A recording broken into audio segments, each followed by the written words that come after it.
all set there? Ange, are you? Ange, are you ready to? Are we streaming yet? Or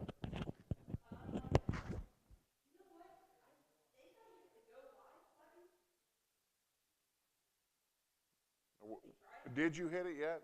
Okay, just hold off a sec. We'll wait for. I think you are.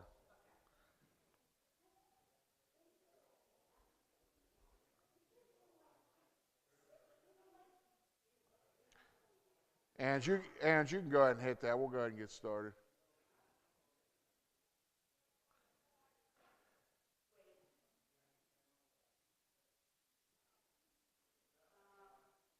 You might want to ask Bishop. We're going to wait just 1 second here.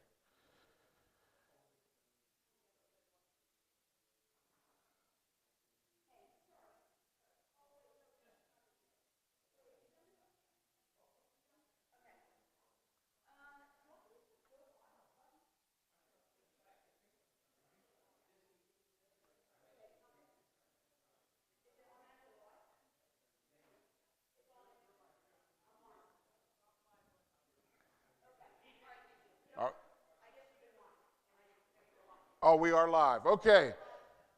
We're going to go ahead and get started. I will forewarn you, I've had a little less time to prepare than I would like.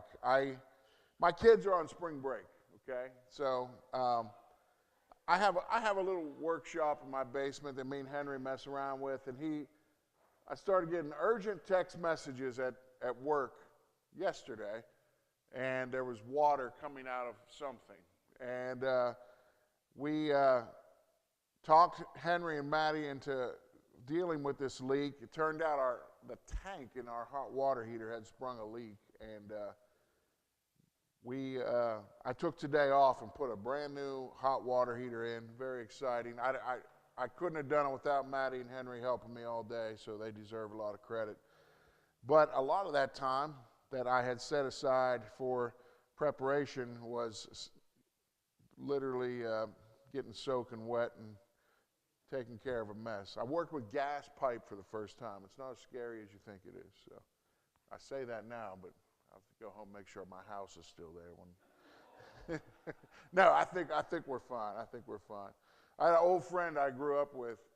Well, he was more my parents' friend, but he had pancreatic cancer, and he used to be a furnace guy, and I called him, and he talked me through the whole thing, and his wife said it felt really good. He felt really good to be useful. It's a nice feeling for people. I made my kids feel very useful too today. They were like, all my friends will say, I went to the beach, I went to visit grandma, I put a new hot water heater in. So, but it's good to spend time with your kids doing that sort of stuff. So, for tonight, we'll be in the first chapter of a few different Gospels, Luke and Matthew tonight. We'll look at Luke chapter 1 first, and then Matthew chapter 1. We're going to look at the births of Jesus and the births of John the Baptist. And you know, when you think about it, if you had to pick, one of the greatest Americans or something like that, well, let's go with Abraham Lincoln, okay? Births of babies are very, very exciting to a very small group of people who are, grandparents, parents, and family. But babies come every day, and they just keep coming and keep coming and keep coming. One baby just seems just like another. And, there are a lot of possibilities in babies. And I think of the story of Abraham Lincoln being born in 1809. There was a little town in Kentucky, and there was a newspaper, and one person mentioned a new baby had been born at Tom Lincoln's farmhouse, but that's it. Nothing else significant was happening in the town. But that baby went on to be Abraham Lincoln, who would probably do more than any other man to keep America one nation, indivisible. So not even his parents really imagined that sort of greatness.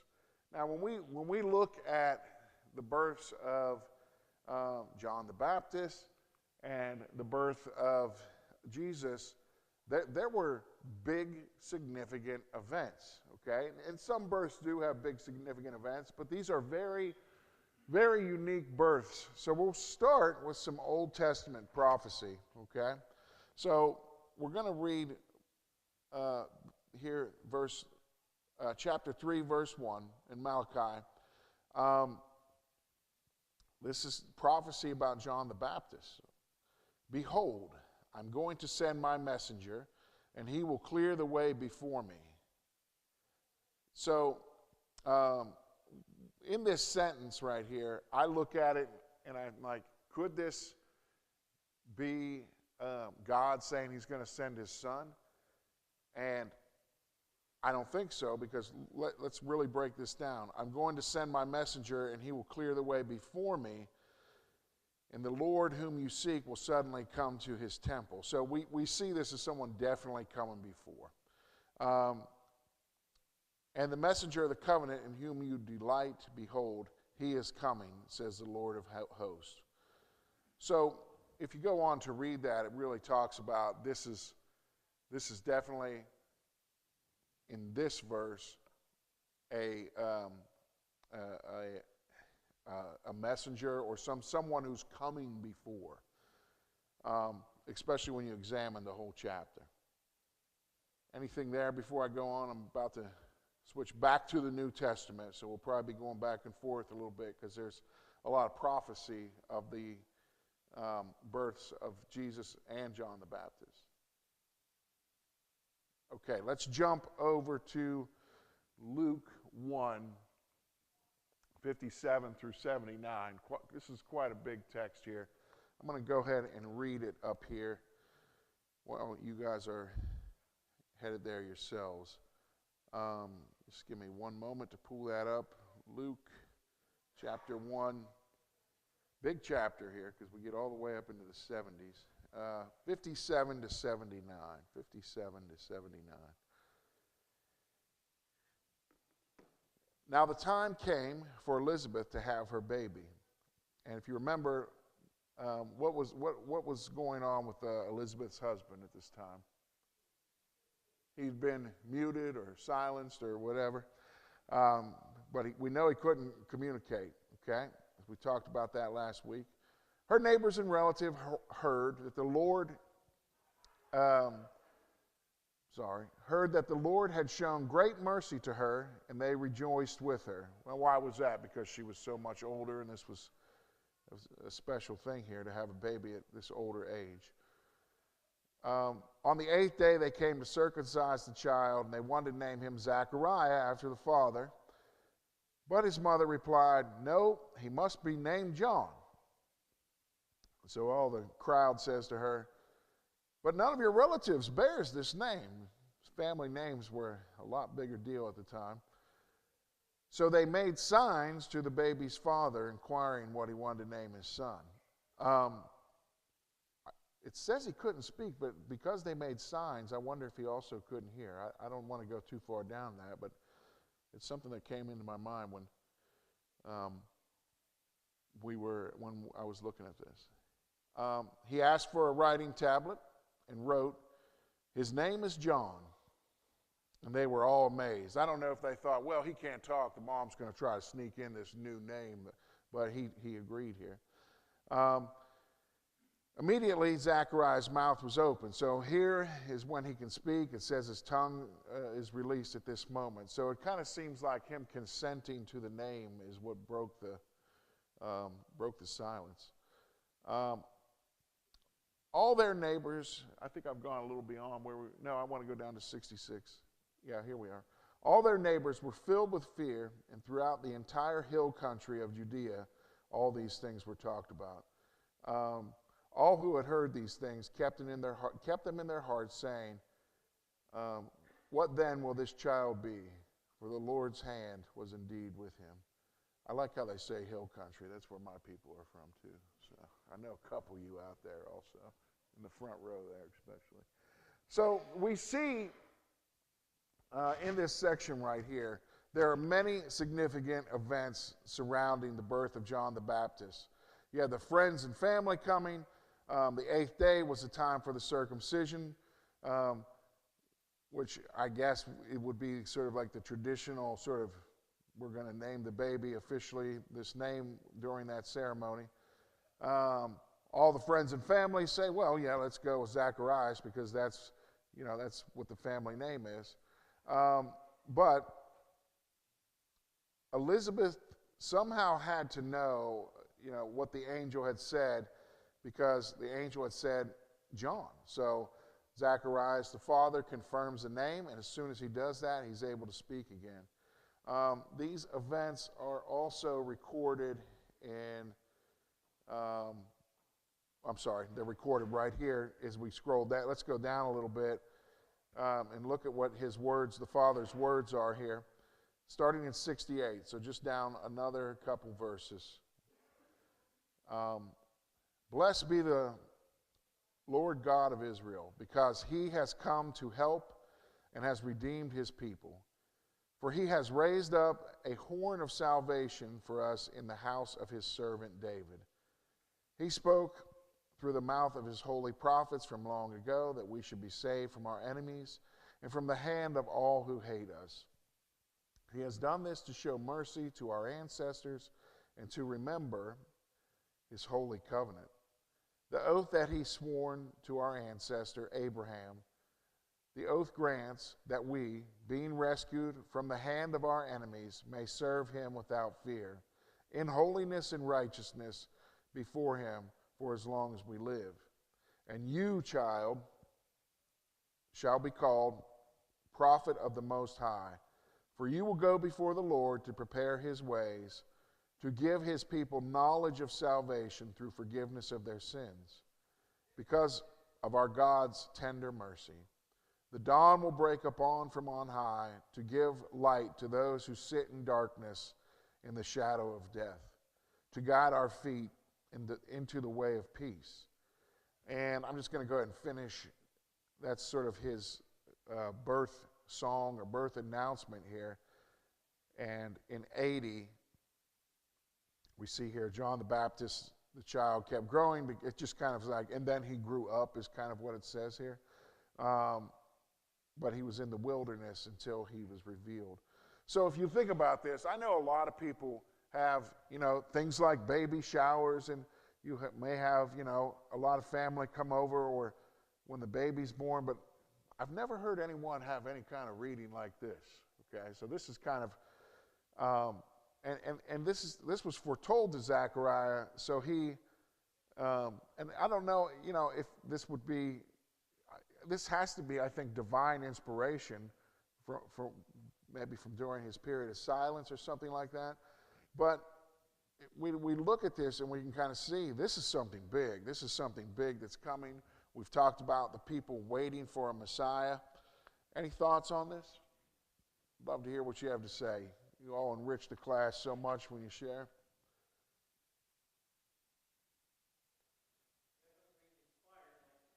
Yeah. I know there's a lot of parents in here, and I've never heard any of them going around saying, here comes Henry. We don't really say much. I don't really announce his coming like that too much. It's more like, look out, here comes Henry. All right. Any other thoughts? Appreciate that. Oh, I'm sorry, I missed you there.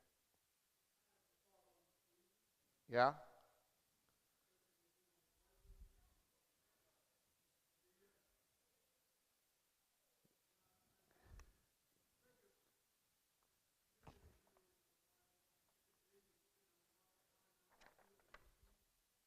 Yeah?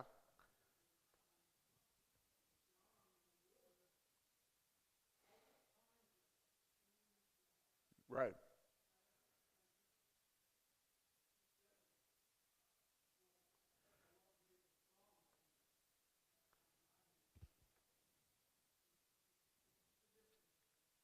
Yeah, even Moses when he fled Egypt. Very, very good point. I think it is significant. I think that's why, things like, I know it's not 30 years, but things like church camp I think are very important.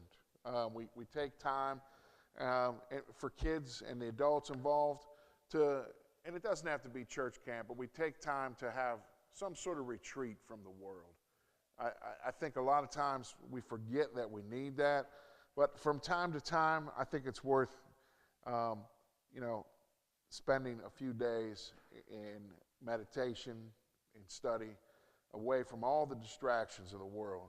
And I don't know what it is, but when people get to a place like that, they just feel a little bit closer to God. They feel a little bit lighter. There's a lot of burdens that come from the world that they just don't have to worry about for a little while. And it's nice to focus a much larger portion of our energy on spiritual matters. All right. I'm going to go back to the Old Testament in Isaiah. So we're going to look at the announcement of Jesus to Joseph here. And in this section, we'll look at some of the prophecy. Let's go back to that. Isaiah 9, 6.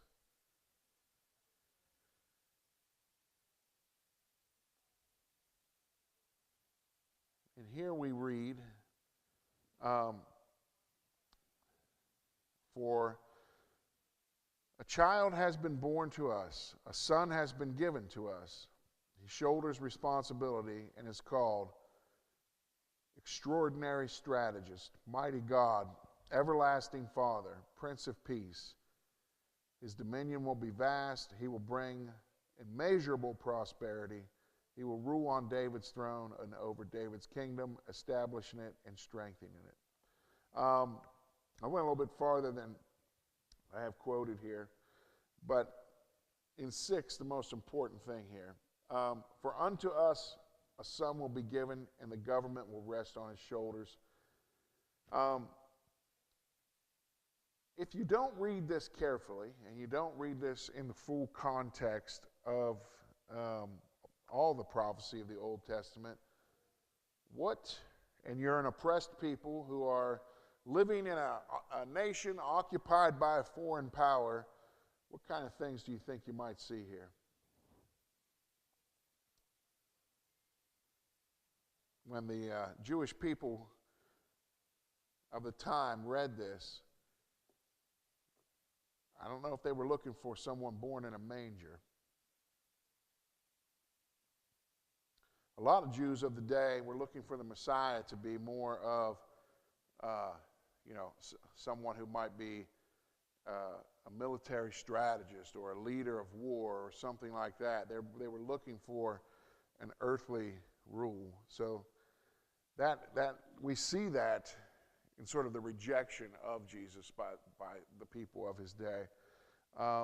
Any thoughts there? I know we could probably spend a lot of time on that, but the people of the first century being oppressed were really looking for the Messiah to maybe be some new king that came in and broke away from Roman oppression.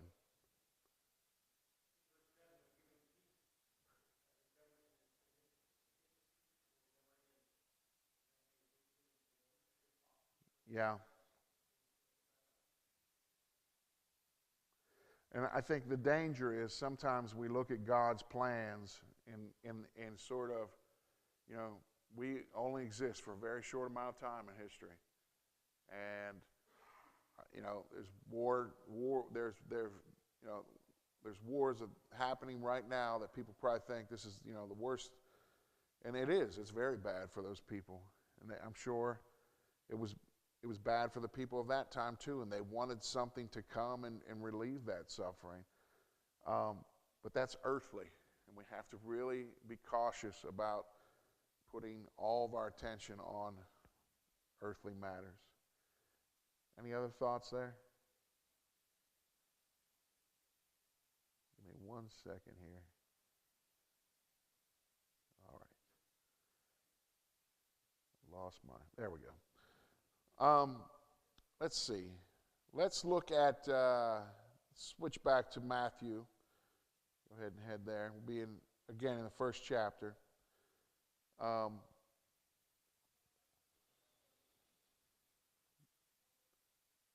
see. First chapter, 18 through 25. So 18 through the end of the chapter. So this is where Matthew describes the birth of Jesus. I love how plainly, at least in my translation, it's written. Now, the birth of Jesus Christ happened this way. I love it. While his mother Mary was engaged to Joseph, but before they came together, she was found to be pregnant through the Holy Spirit. I assume they must have been, betrothed, or is that the right word? Because Joseph, her husband-to-be, was a righteous man, and because he did not want to disgrace her, he intended to divorce her privately. When he had contemplated this, an angel appeared to him in a dream and said, Joseph, son of David, do not be afraid to take Mary as your wife, because the child conceived in her is from the Holy Spirit. She will give birth to a son, and you will name him Jesus, because he will save his people from their sins. This all happened so that when what was spoken by the Lord through the prophet should be fulfilled. Look, the virgin will conceive and bear a son, and they will call him Emmanuel, which means God with us. When Joseph awoke from sleep, he did what the angel of the Lord told him. He took his wife, but did not have marital relations with her until she gave birth to a son, who she named Jesus. So we don't really, in this version, it skips, in Matthew's version, it skips straight to the wise men.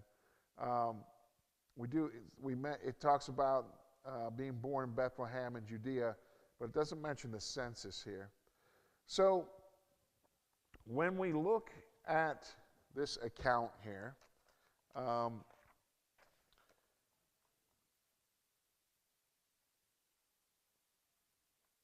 this announcement here would have been when Mary returned from her 3-month visit with Elizabeth. Okay? Now, I'm not an expert on the matters of pregnancies, but I'm pretty sure when someone's at 3 months, you can pretty much tell they're pregnant, right? At least if you're married to them or you know them well. So it was probably pretty obvious she was pregnant. So think about Joseph's emotional state at the time. You know, he's got his young wife he's about to be married to. He's obviously not the father. She shows up pregnant. I think we have to stop here for a moment and just appreciate that he is in probably a state of absolute emotional devastation. I don't think there's, if you think of a young man who's engaged to someone, telling them, finding out that that person is pregnant, it's not you, is pretty heartbreaking. So, according to the laws of the time, what were some of his options, even the ones not mentioned here in the text? What could he have done? That's exactly right. He could have probably had her stoned. He kind of chose this divorce, and divorce here I think he chose because it was probably the most delicate one of his options he could have exercised. I mean, he could have ignored it, but I just think it's really important to stop and appreciate that for a moment. What do you think it means here, not wanting to disgrace her, when it says that in 19?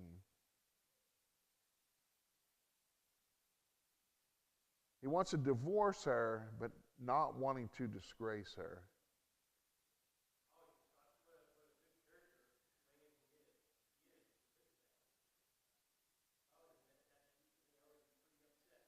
Yeah, yeah.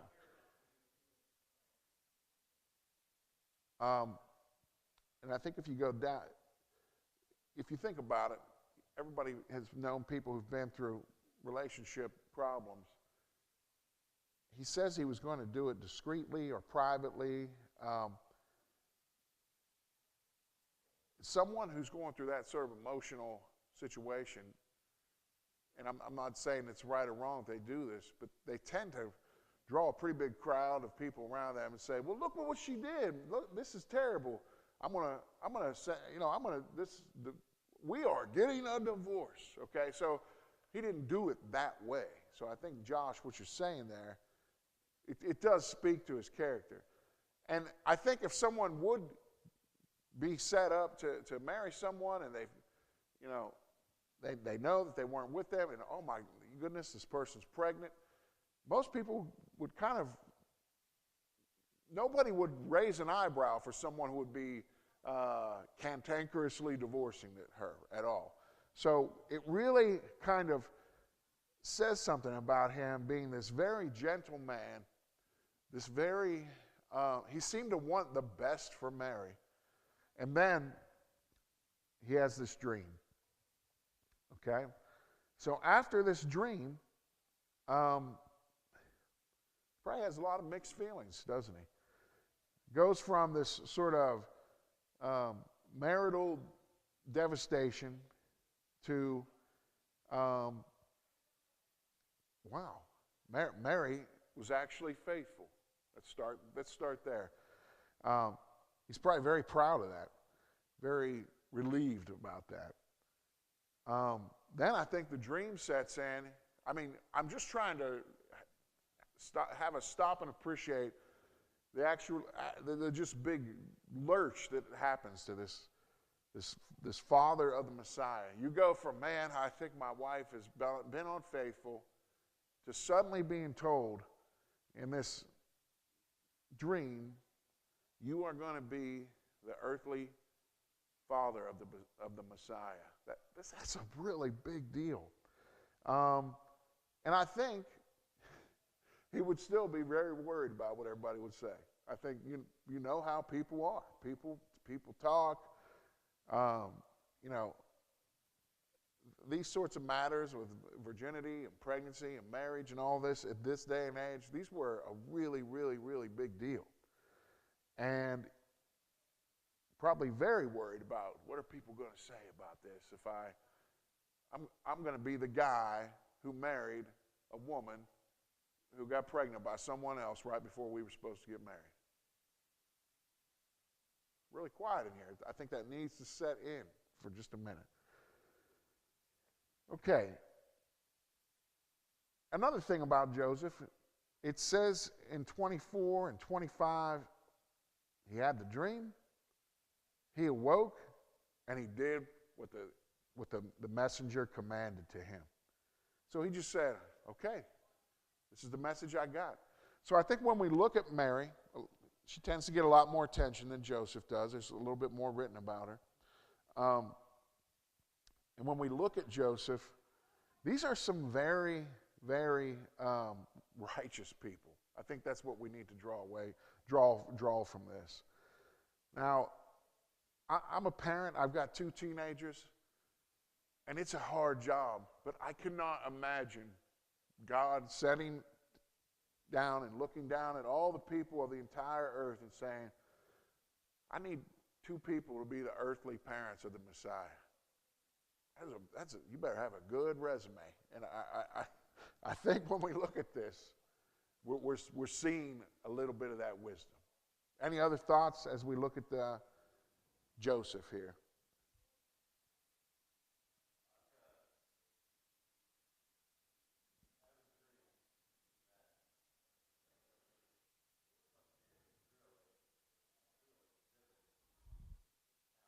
Yeah.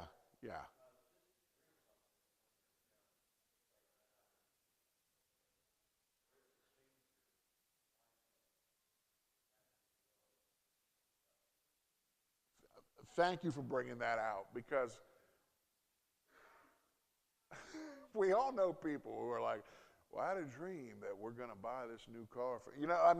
And they just think that that's some sort of message or divine. I think you're exactly. I'm so glad you brought that out. We use the word dream here, and I'm not smart enough to know if there's some special translation here. But this isn't just like, oh, I woke up and this is got some weight to it. Thank you. All right. let's go ahead and look at, let's see, where am I at? Sometimes I don't line these up here very well. Okay, yeah, we just talked about him doing what was commanded of him.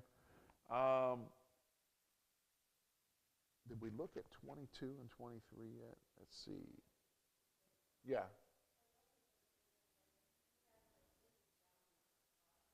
Yeah, yeah. I've heard that. I've heard all kinds, but like usually less than a driver's license is what I hear.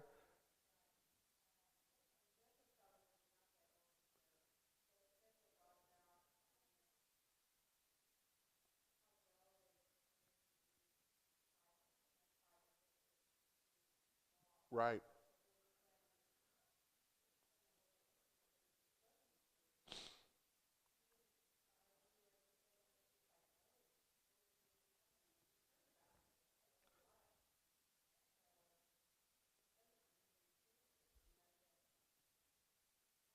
The weight, just the weight of that. The weight of trying to be a godly parent is already enormous. Now just kind of throw this infinitely more complex situation onto it. Okay. Yeah, go ahead.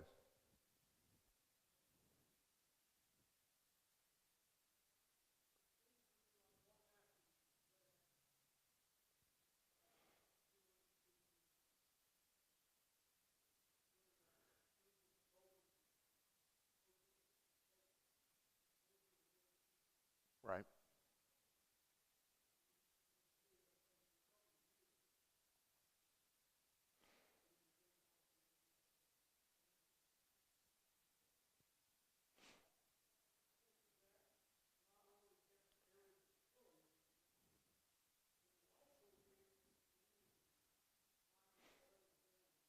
Right.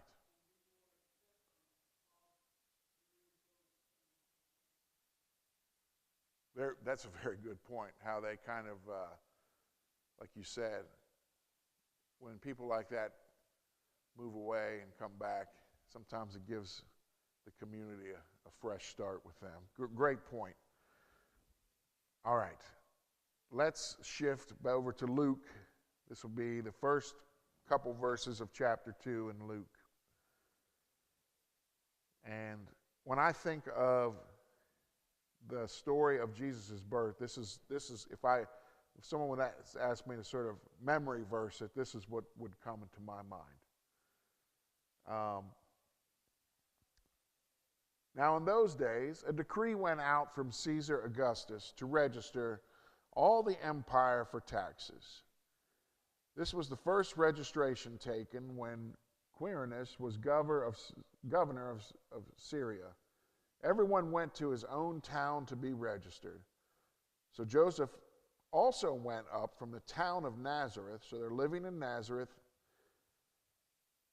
to Nazareth in Galilee, to Judea, the city of David called Bethlehem. Now we're going to talk about the prophecy of that here in a minute.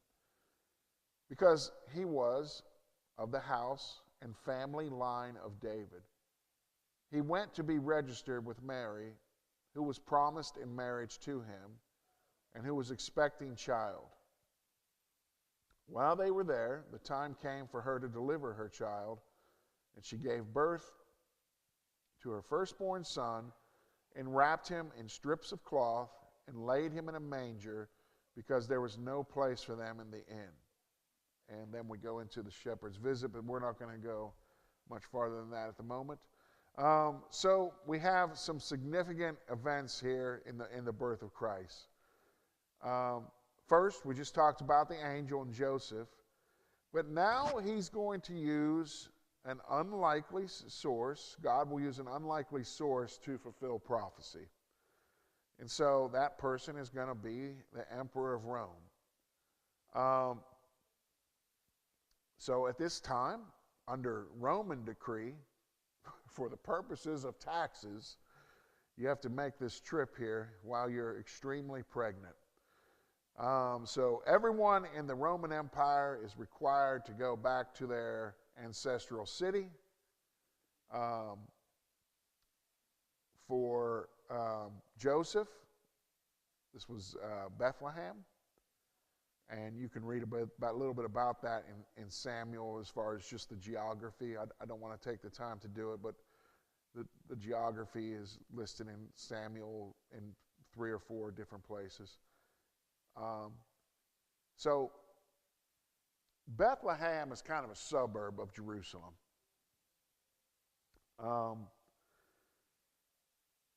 So looking at this, and from what the experts say, we don't really see here that there was any divine message from God telling Joseph and Mary the son needed to be born in Bethlehem. So it also kind of alludes to during these census, I don't know what the trips. Some people say that women weren't required to go, but Mary went anyway. So why did she do that? She was really close to birth, and I don't think she wanted to be away from Joseph at the time. So we also don't see the trip, anything about in the Gospels, the trip from Nazareth to Bethlehem. So we just read that. I just talked about that. Boy, I might as well not even have these tonight. So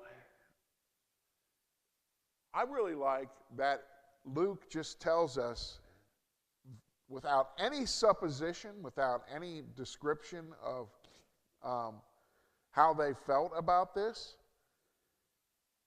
that this had to happen with this big road trip, and when you get to your destination, you got to sleep in the barn. Luke records nobody complaining. He doesn't say, well, they had to lay their baby in the manger and everybody was really upset about it. He doesn't say they had to lay their baby in a manger and, they had a strongly worded conversation with the manager the next morning. Like, nobody says anything like that here. It's all just left to our imagination. So, we only have two verses about this. And so, very, very humble entry into the world. And I think that's very, very important for us to take note of. Anything on this little section in Luke here, this first part of chapter 2, that anyone wants to add that I may have missed? The next section in here is the shepherds seeing the announcement by the angels and all this. We don't spend a lot of time on that right now, but the point here is that the angels arrive and say, "Glory to God in the highest, and on earth peace among men with whom he is well pleased." So this is a very big deal in the entire. When we look at Christianity, this is the capital letter of the paragraph on where it starts. This is the birth of Christianity right here. This is God becoming flesh. It's a huge moment in our spiritual heritage. Anything else on that first part of Luke there? I need to kind of stop for a minute and see what you have to say about it.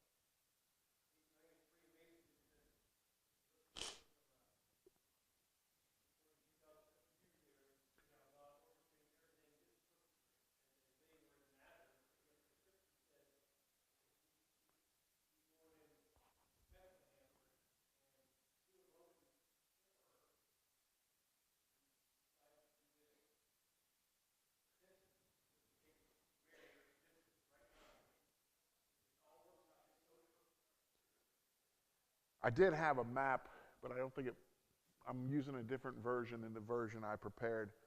It's about 80 miles from Nazareth to Bethlehem.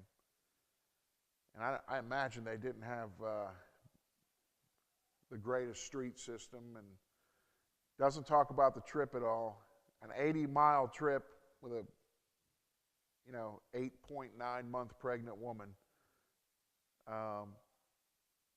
Joseph probably walked, and I imagine maybe at least all the cartoons and artwork, you always see Mary riding the donkey. So I'm gonna go with that. Okay. But anyway, that trip, it had to be a burden. I mean, and they wanted to be together. That trip was necessary for the Old Testament prophecies to be fulfilled. And it doesn't say there was any, like I said, there was no sort of divine instruction to go. But when we think about Joseph, I think Mary is wanting to stay close to him for this event. He seems like a pretty upstanding guy. Okay, any other thoughts? I'm going to try to start drawing this to a close. Yeah, I just keep thinking of that 80-mile trip. I know a lot of women, when they get close to the end there, they don't even want to leave the county. I mean, they're like, I don't want to go anywhere right now because things can happen at any moment.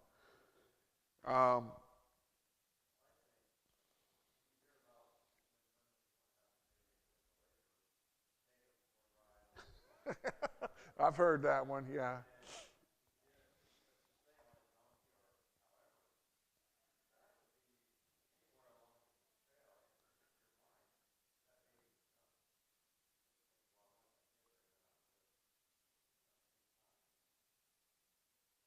Yeah.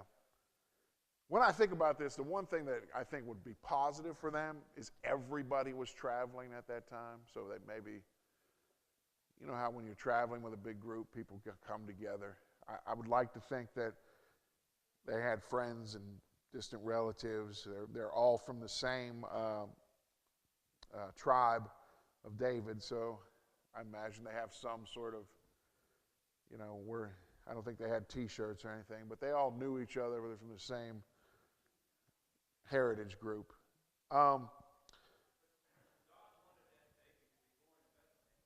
That's right.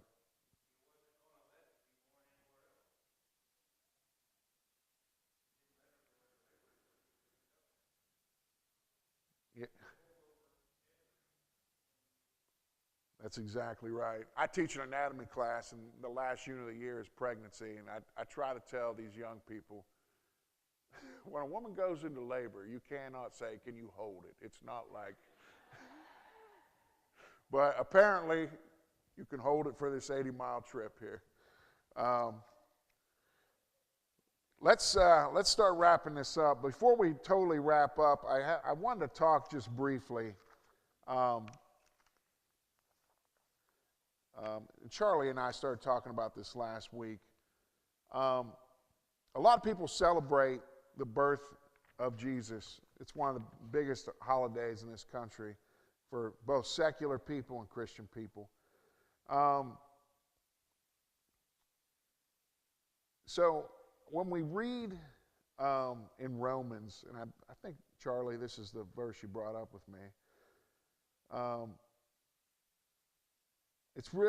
In Romans 14:5, it talks about some people may hold one day as special, and some people may say every single day is the same. If there are people that want to observe Christmas, I don't think we should hold that against them, and I don't think we should judge anybody that chooses not to or chooses to. I think we just have to be very careful with the history here. We know that there's some evidence based on where the shepherds were and some other things that are going on. The fact that Luke ties this to something that historians can sort of trace. We know that it wasn't in the dead of winter on December 25th.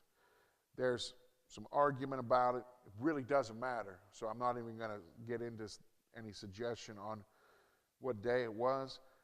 I just think if we set aside time to thank God for the delivery of his son, if we use that day to remember that, I don't think there's anything wrong with that. Some people get really excited about it, but I'll tell you what I told Charlie last week. I have been in church services and sermons where we had really special recognition of mothers on Mother's Day. Same thing with fathers on Father's Day. We get into some things about, a nation on things like the 4th of July, and when 9/11 happens, sometimes we would have memorials. Things happen in life that the church cannot just separate itself from at times. And so some churches may choose to totally sort of not do anything special that day, and I don't fault them at all, and that's their local elders to decide that. But, we read in the New Testament where Paul wrote, some people are going to keep this day special and some aren't, so don't hold that against them. Anything on that before we wrap up? Yeah, go ahead, Dale.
Yeah. And I think some people really, Charlie, were you waving?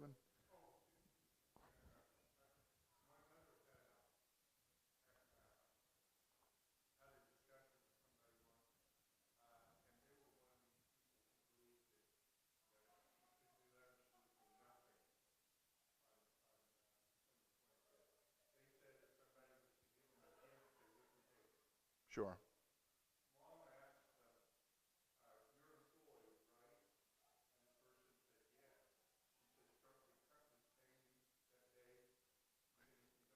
Sure. Yeah.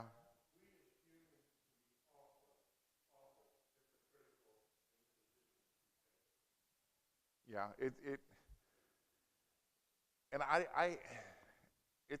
you don't want to see people get to that level of discussion about things like this. Some people it may be something, there's a lot of family traditions. There's a lot of really good food. There's a lot of getting together. People need those things in their calendar. And the Jews had them, and we're not held to those anymore. But people need those things in their calendar. And you may do it, like Dale said, just a certain day of the year. But we have this one day a year that's set aside both in the secular world and in the Christian world at large that says this is when it happened. And we know that's not when it happened, but and if you really dig down into the weeds, this is when winter solstice is, and almost every culture in the world has a winter solstice holiday. So the longest night of the year. And so a lot of this stuff was borrowed, and it's just kind of remained in the calendar as a time when we celebrate. I don't want to go too far down that road because I'm not an expert in that sort of stuff. But I think it's important that we know that. I think as Christians we have to be ready to explain that and ready to talk about that. And we have to be ready to say, oh, you celebrate this holiday? Well, that's not when, I know that's not when Jesus was born, but it's just a special day for me to think about these things and to be thankful that God in the flesh entered the world to save me. Because you can't have a death without a birth. So wrapping this up, yeah, I think this is the most important takeaway we can have, not, gift giving and things like that. Santa Claus. So amazingly, we see really lots of prophecies very, very accurately fulfilled. I think that's something that's really important to take away from this. We see that God's purpose, God's will is going to be accomplished. If it means an 8.9-month pregnant woman has to go 80 miles, then that's what it means. I think one of the big things I wanted us to pay attention to tonight in this series was we really shouldn't have this. It's to try to be like Joseph, to take things so incredibly gently, because under the law, he had some very terrible options. And just because we have options doesn't mean we should take them. We have the right to do some pretty aggressive things under the laws of the land here if people wrong us. And we all know the world's gone a little crazy when it comes to suing people for this or that. I'm not saying you should be rolled over if someone wrongs you, but try to have a little grace. And that's the kind of attitude we should have with others. Any other lessons about the birth of Jesus that I overlooked that you may know that you want to share with us before we wrap up in the time we have remaining?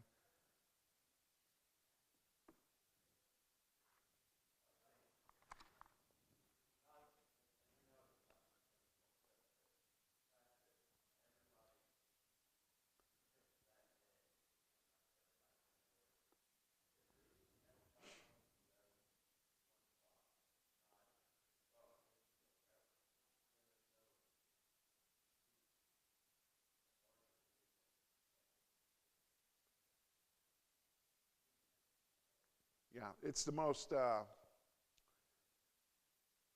along that line, we see the most charity in that month. It's really when we look at others who are less fortunate and we really, really reach out for them.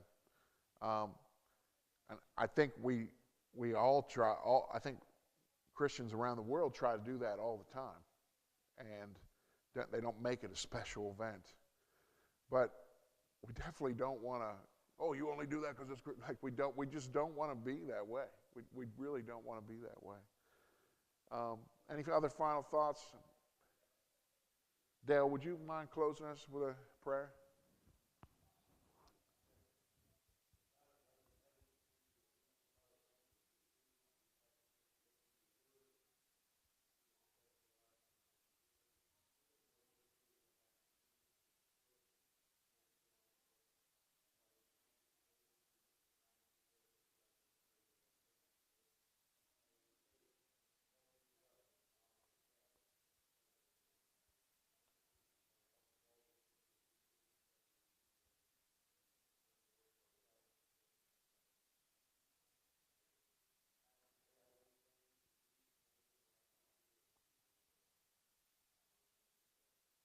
Amen. Thanks, Dale. On the way here, the kids kept saying, you think we'll have any leaks from that hot water heater when we get home? So, because we had a few that we caught right when we turned the water back on.